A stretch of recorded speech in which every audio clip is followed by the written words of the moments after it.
అసలైన తొలి వెలుగు. ఫాలో వాట్సాప్ @ తొలి వెలుగు అఫీషియల్. ఎంత ఘోరం అంటే ఆఖరికి పోలీస్ ఆఫీసర్స్ అన్యాయం చేశారు, సిబిఐ సిట్ కూడా అన్యాయం చేసిందండి. ఇంత దారుణం ప్రపంచంలో ఎవరికి జరగదేమోనండి. ఒక చిన్న రూమ్లో జరిగిన సంఘటన ఇంత ప్రాసెస్ జరగాలండి. మీకు అప్పచెప్పినా నాకు అప్పచెప్పినా వితిన్ సెకండ్లో మనం ఛేదించవచ్చండి ఆ నేరాన్ని. కానీ సిబిఐకి సిట్కి అలాగే పోలీసులకి 18 సంవత్సరాలు పట్టిందండి. అది కూడా న్యాయం కాదు, అన్యాయం, అధర్మం, అవినీతికి పాల్పడి పాప కేసును మొత్తాన్ని పక్కదారి పట్టించి ఈరోజు సిబిఐ వాళ్ళు చేతులెత్తేసి మాకు కనీసం రిపోర్ట్ కూడా ఇవ్వలేదండి. రిపోర్ట్ ఇవ్వకుండా వాళ్ళంతటికి వాళ్ళే రాసుకొని 10 రోజుల్లో తెచ్చిస్తానన్న పాప ప్రాపర్టీసు 7 సంవత్సరాలు పట్టిందండి. ఎక్కడన్నా మీరు విన్నారా, కన్నారా చెప్పండి? ప్రపంచం మొత్తంలో ఎక్కడా జరగలేదు. 13 సంవత్సరాల తర్వాత పాప బాడీని యాక్చువల్గా మత ప్రకారంగా ఒకసారి ఖననం చేసిన తర్వాత దాన్ని ఓపెన్ చేయకూడదండి. అయినా కూడా మతాన్ని వ్యతిరేకించి న్యాయం ఏదో చేస్తామని ఎదవలు చెప్తే సిబిఐ ఎదవలు మేము ఒప్పుకొని హైకోర్టు ద్వారా వాళ్ళు పర్మిషన్ తెచ్చుకుంటే మేము దానికి సహకరించి పాప ప్రాపర్టీస్ని 13 సంవత్సరాల తర్వాత తీయించడం జరిగిందండి. అయితే తీసుకెళ్ళి 10 రోజుల్లో ఇస్తానన్నాడు స్వామి, తెలంగాణ సిబిఐ ఆఫీసర్. 10 రోజులు పోయి 7 సంవత్సరాలు అయిందండి. ప్రపంచంలో ఎక్కడైనా మీరు చూసారండి? 13 సంవత్సరాల తర్వాత రీపోస్ట్ మార్టం, 7 సంవత్సరాల తర్వాత మళ్ళీ కూడా అవి వాళ్ళు తెచ్చివరంట, బాక్స్లో పెట్టి హైకోర్టులో పెడితే మేము తెచ్చుకోవాలంట. ఎక్కడన్నా న్యాయమేనండి ఇది? అంటే all are equal before law అనేది అబద్ధం. చట్టం ముందు అందరూ సమానము కాదు. ధనవంతులకి రాజకీయ నాయకులు మాత్రమే చట్టాలు పనిచేస్తున్నాయి. ఎక్కడైనా కాన్స్టిట్యూషన్లో రాసిందండి బాధితుల్ని 18 సంవత్సరాలు తిప్పటం? నేరస్తులేమో చక్కగా హాయిగా తిరుగుతున్నారు కాలర్లు ఎగరేసుకొని. మేము మాత్రం కోర్టుల చుట్టూ, పోలీసుల చుట్టూ, నాయకుల చుట్టూ, లాయర్ల చుట్టూ, ఇలా ప్రతి నాయకుడి చుట్టూ తిరగటం, మాకు సంఘాల చుట్టూ తిరిగి మాకు న్యాయం చేయండి అని అడుక్కోవటం ఎక్కడన్నా ఉందండి? ఒక్క భారతదేశంలో మన ఆంధ్ర రాష్ట్రంలోనే ఉందనిపిస్తుందండి. అసలు వాళ్ళు చేసిన చూస్తుంటే ఇంకా కోపం వస్తుందండి. ఎక్కడుంది మన దేశం అని? ఎక్కడుంది రాజ్యాంగం? ఎక్కడుంది పోలీస్ వ్యవస్థ? ఎక్కడుంది సిబిఐ? పెద్ద గొప్పగా చెప్పుకుంటారు సిబిఐ, మేము ఇది చేసాం అది చేసామని. ఇక్కడ చేయమనండి, ఎందుకు చేయలేదు? అసలు మా చేత సిబిఐ వాళ్ళు ఎఫ్ఐఆర్ రాయించుకోలేదండి. పాపకి 17 సంవత్సరాలు అయితే 19 సంవత్సరాలని రాసుకున్నారండి. మైనర్ పాపని మేజర్గా చేశారండి. అలాగే పాప పార్ట్స్ని తీసుకెళ్తా కూడా మేము 10 రోజులు ఇస్తామని 7 ఏళ్ళకు కూడా ఇవ్వాల. హైకోర్టులో ఉంది, తెచ్చుకోమంటాడు ఆ పబ్లిక్ ప్రాసిక్యూటర్. హైకోర్టులో ఉండి మేము తెచ్చుకునేది ఏంటండి? పాప ప్రాపర్టీని తెచ్చుకొని మేము బతకగలుగుతామా చెప్పండి? నా పాప కేసుని ఇన్వెస్టిగేషన్ ఆఫీసర్ అందరూ అన్యాయం చేశారండి.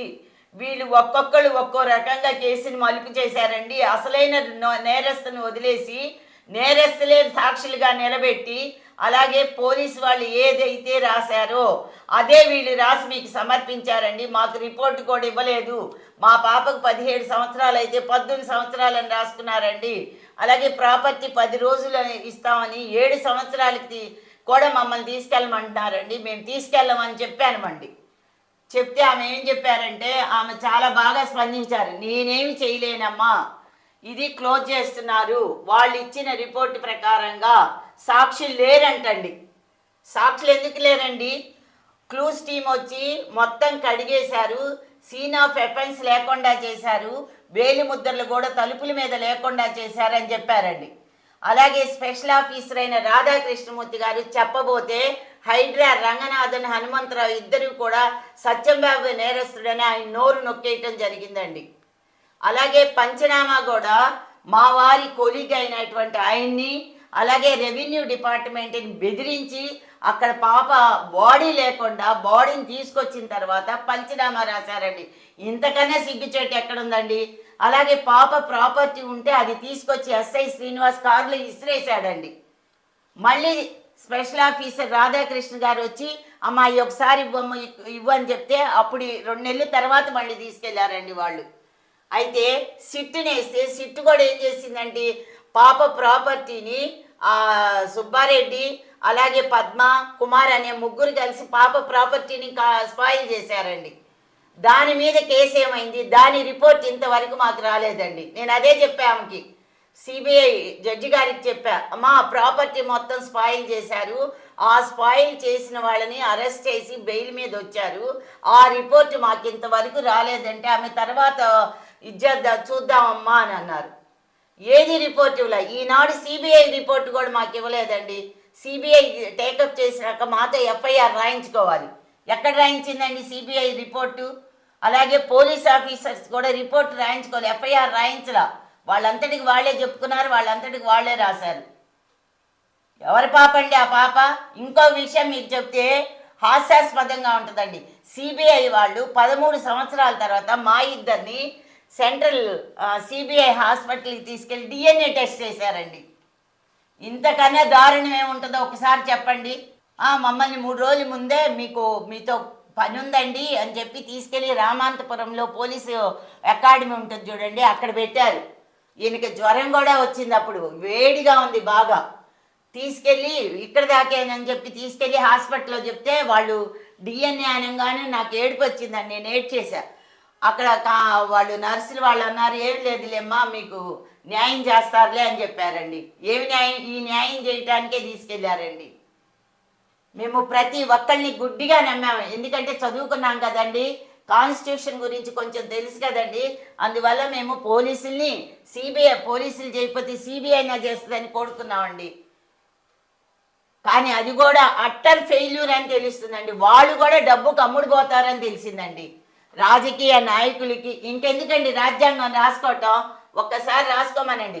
ఎవరికైతే డబ్బు ఉంటుందో వాళ్ళకే మేము న్యాయం చేస్తాం, ఎవరికైతే రాజకీయ పలుకుబడి ఉంటుందో వాళ్ళకే న్యాయం చేస్తామని కాన్స్టిట్యూషన్ని తిరిగి రాసుకోమనండి, అమెండ్మెంట్ చేసుకోమనండి కాన్స్టిట్యూషన్ని, బాగుంటుంది.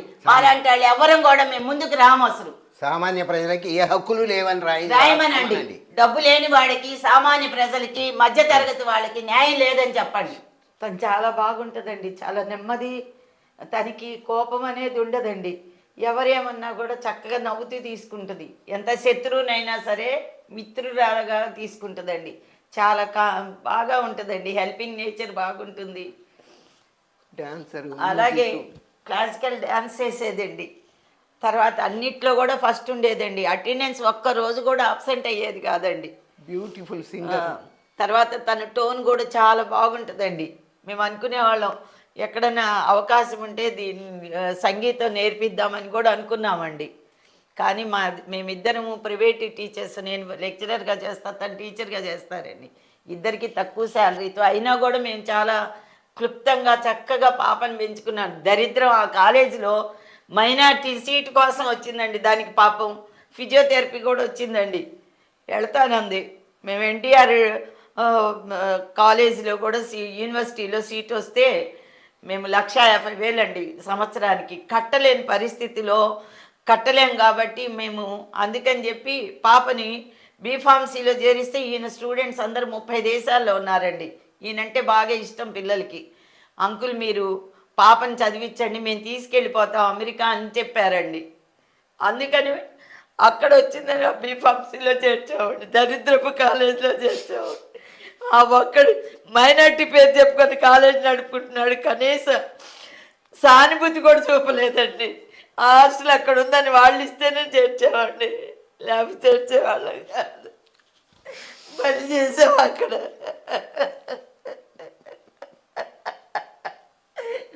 అక్కడ కాలేజ్ ఉంది, అది ఇబ్రహీంపట్నం కూడా మాకు తెలియదండి. అలా తెలుసుకొని వెళ్ళి జాయిన్ చేసామండి.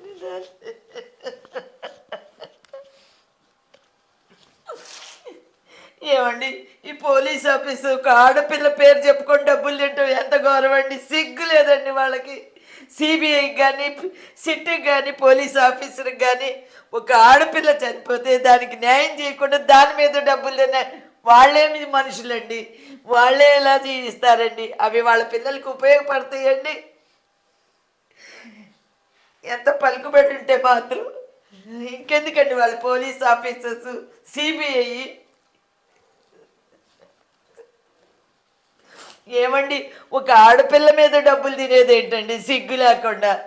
వాళ్ళ పిల్లలైతే వాళ్ళకు ఉంటుంది కానీ పరాయి పిల్లలు కదా, ఏమైపోతే ఏముంది, మాకు రావాల్సిన డబ్బులు మాకు అందుబాటులో ఉన్నాయి, మాకు కావాల్సిన లగ్జరీ మాకు ఇచ్చారు, మాకు ఇవ్వాల్సిన ప్రమోషన్స్ ఇచ్చారు, మాకు ఇవ్వాల్సినవి అన్నీ ఇచ్చారు కాబట్టి మాకు ఎవరైతే ఏమండి అని ఆలోచిస్తున్నారు. కానీ మనందరం కలిసి వాళ్ళని సెక్యూరిటీగా పెట్టుకున్నామండి. అసలైన తొలి వెలుగు. ఫాలో వాట్సాప్ @తొలి వెలుగు అఫీషియల్.